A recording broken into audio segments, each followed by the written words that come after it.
മമ്മൂക്ക ആരാധകർ ഇങ്ങനെ കാത്തിരിക്കുകയാണ് ഒരു പക്ക കൊമേഴ്ഷ്യൽ സിനിമയുടെ അപ്ഡേറ്റിന് വേണ്ടിയിട്ട്. മമ്മൂക്ക ചിത്രങ്ങളുടെ അപ്ഡേറ്റ് കാര്യങ്ങളെല്ലാം പുറത്ത് വന്നിട്ട് കുറെ ആയിട്ടുണ്ട്. മമ്മൂക്ക ഷൂട്ടിംഗ് പൂർത്തീകരിച്ച 3 സിനിമകളാണ് ഇനി തിയേറ്ററിൽ എത്താനുള്ളത്. അതിൽ ഒന്ന് പദയാത്ര എന്ന് പറയുന്ന അടൂർ ഗോപാലകൃഷ്ണൻ സംവിധാനം ചെയ്ത ആ ഒരു ചിത്രമാണ്.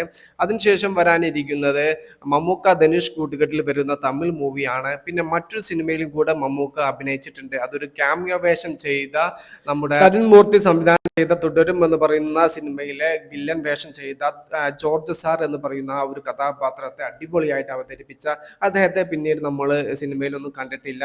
അതിനുശേഷം ഇപ്പോൾ ഇതാ രഞ്ജിത്ത് അദ്ദേഹത്തെ നായകനാക്കി ഒരു സിനിമ ചെയ്യുന്നുണ്ട്. ആ ഒരു സിനിമയിൽ കാരിക്കാമൂറി ഷൺമുഖൻ എന്ന് പറയുന്ന കഥാപാത്രത്തെ ബ്ലാക്കിൽ മമ്മൂക്ക അടിപൊളിയായിട്ട് ചെയ്തതാണ്. ആ ഒരു കഥാപാത്രമായിട്ട് മമ്മൂക്ക ക്യാമിയോ റോളിൽ വീണ്ടും എത്തുകയാണ് രഞ്ജിത്ത് ചിത്രത്തിലൂടെ തന്നെ. ആ ഒരു ചിത്രത്തിൽ മമ്മൂക്ക ക്യാമിയോ മാത്രമാണ്, സിനിമയിലെ നായകൻ ജോർജ് സാർ ആണ്.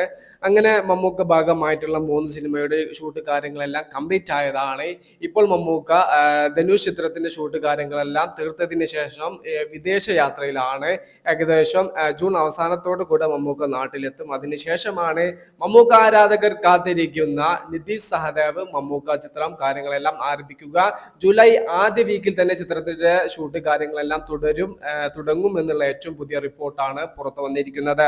ഒരു സർക്കസ് കൂടാരവുമായി ബന്ധപ്പെട്ടാണ് സിനിമയുടെ കഥ വികസിക്കുന്നത് എന്നും സിനിമയുടെ പേര് മേള എന്നായിരിക്കുമെന്നും സിനിമയുടെ ഷൂട്ടിന്റെ മുന്നേ തന്നെ ഉടൻ തന്നെ ചിത്രത്തിന്റെ ഫസ്റ്റ് ലുക്ക് പോസ്റ്റർ പുറത്ത് വരും എന്നുള്ള ഏറ്റവും പുതിയ അപ്ഡേറ്റ് കാര്യങ്ങളെല്ലാം സോഷ്യൽ മീഡിയയിൽ കിടന്ന് കളിക്കാൻ തുടങ്ങിയിട്ട് നാളുകളായിട്ടുണ്ട്. ഉടൻ തന്നെ ചിത്രത്തിന്റെ ഫസ്റ്റ് ലുക്ക് പോസ്റ്റേഴ്സ് കാര്യങ്ങളെല്ലാം നമുക്ക് പ്രതീക്ഷിക്കാം. ഏതൊരു മമ്മൂക്ക ആരാധകരും ആഗ്രഹിക്കുന്ന രീതിയിലുള്ള പക്കി കൊമേഴ്ഷ്യൽ സ്വഭാവത്തോട് കൂടിയ എന്റർടൈനർ സിനിമയാണ് അണിയറയിൽ ഒരുങ്ങുന്നത്. ഉടൻ തന്നെ ചിത്രത്തിന്റെ അപ്ഡേറ്റുകൾ പുറത്തു വരും.